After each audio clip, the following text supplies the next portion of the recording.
The rain came down in sheets, blurring the world into a wash of gray and black. Each crack of thunder felt like the sky was tearing itself apart, a fitting soundtrack for the weary drive I just endured. Up ahead, a sign flickered, a sputtering neon beacon in the storm-tossed night. The Crestwood Hotel. It looked ancient, a relic from another time, hunched against the wind. The windows were dark, save for one or two that glowed with a sickly, dim light. It wasn't inviting, but it was shelter. I pulled into the nearly empty parking lot, the gravel crunching under my tires, and killed the engine. The only sound now was the relentless drumming of rain on the car roof. Taking a deep breath, I grabbed my bag and made a dash for the entrance, the cold drops stinging my skin. The lobby was just as I pictured it. A thick layer of dust coated everything, the threadbare armchairs, the sad-looking potted plants, the grand but neglected wooden front desk. Behind it, a rack of old-fashioned brass keys hung against the wall, most of them untouched for what looked like years. The air was heavy, smelling of damp wood, dust, and something else. Something faintly floral, like old perfume. An elderly man sat behind the counter, his face a roadmap of wrinkles, looking up from a worn paperback as I dripped onto his floor. His eyes were tired, but there was a flicker of something else in them, curiosity, maybe. Or perhaps it was just my own exhaustion playing tricks on me. I asked for a room, my voice sounding rough. He nodded slowly, without a word, and pushed a dusty leather-bound guest register toward me. I signed my name, the ink bleeding slightly on the old paper. "Just you tonight?" he asked, his voice a low, gravelly rasp. I nodded. "Pretty much," he said, pulling a heavy brass key from the rack. "Got one other guest, staying at the far end of the hall. Room 217. You'll be in 205. Nice and quiet." He slid the key across the counter. It felt cold and heavy in my hand. He told me the elevator was out of order, had been for years. I'd have to take the stairs. I thanked him, a sense of unease starting to creep up my spine. Only one other guest. In this entire sprawling hotel, it felt strange, almost wrong.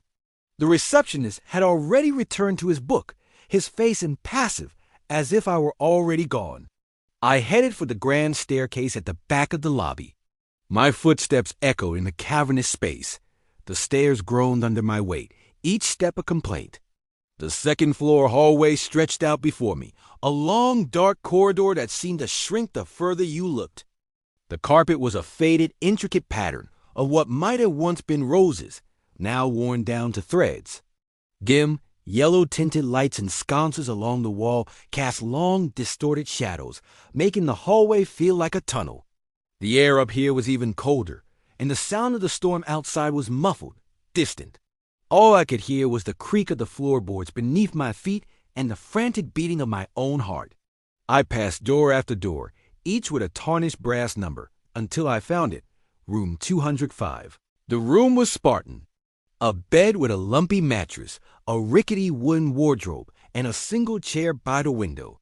Rain lashed against the glass, distorting the view of the churning dark trees outside. I dropped my bag on the floor and sat on the edge of the bed, the spring squealing in protest. The silence in the room was absolute, broken only by the storm. I was just starting to relax, to let the exhaustion of the road wash over me, when I heard it. A faint sound from above. Footsteps. Slow, deliberate pacing back and forth. But that wasn't possible. The receptionist had said the hotel was mostly empty. Was there a third floor? I hadn't noticed.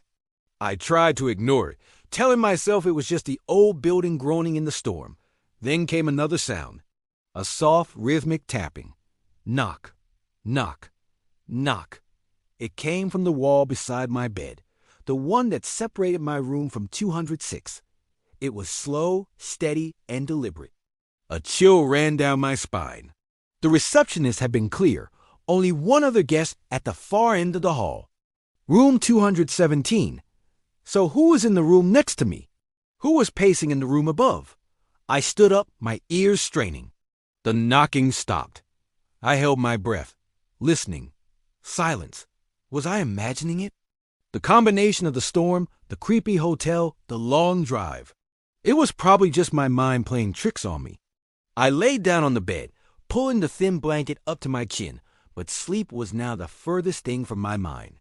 Every creak of the old building sent a fresh jolt of anxiety through me. After what felt like an eternity of lying there, listening to nothing but the storm and my own racing thoughts, I couldn't take it anymore. I had to know, was there really someone else here? The old man at the desk had said room 217, at the end of the hall. Curiosity and a healthy dose of fear got the better of me. I slipped out of my room, the hallway seeming even longer and darker than before.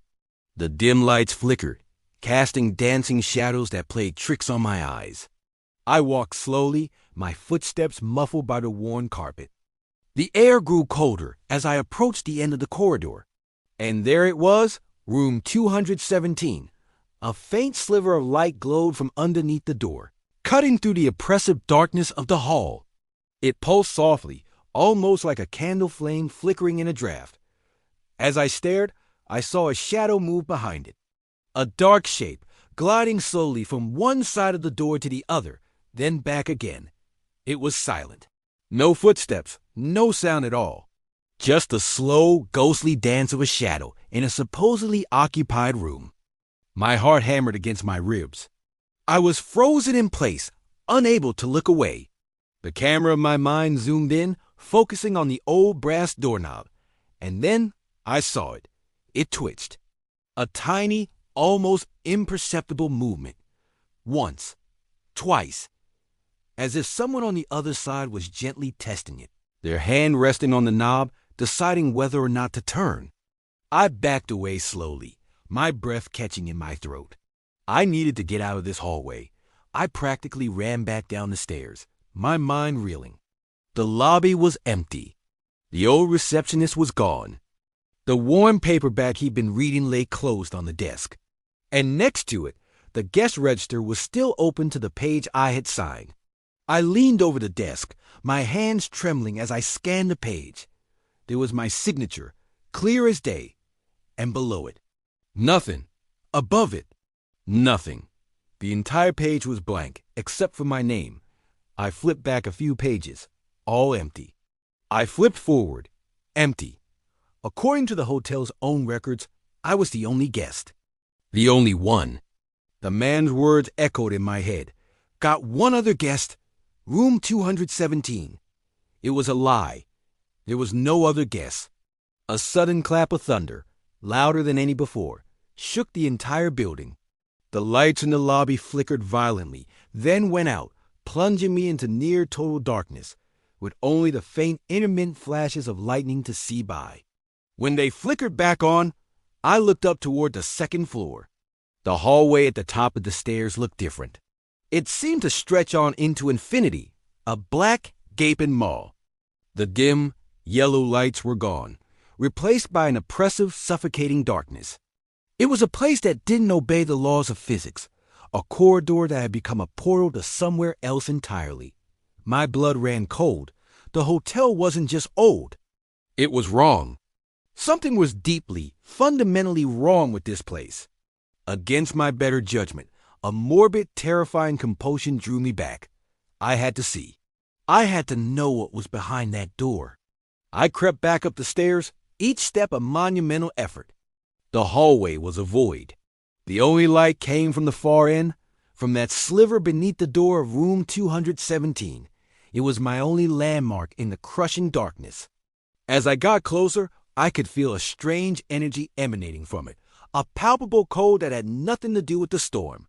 I stopped a few feet away, my eyes locked on the door. It was no longer fully closed. It was ajar, just a crack, maybe an inch wide. And from that crack, from the darkness within, I heard a new sound. It wasn't knocking. It wasn't footsteps. It was a soft, dry whisper. A faint, raspy sound, like the rustling of dead leaves or a voice trying to form words but failing. It was the sound of breathing. Slow, labored, and impossibly close. And it wasn't human.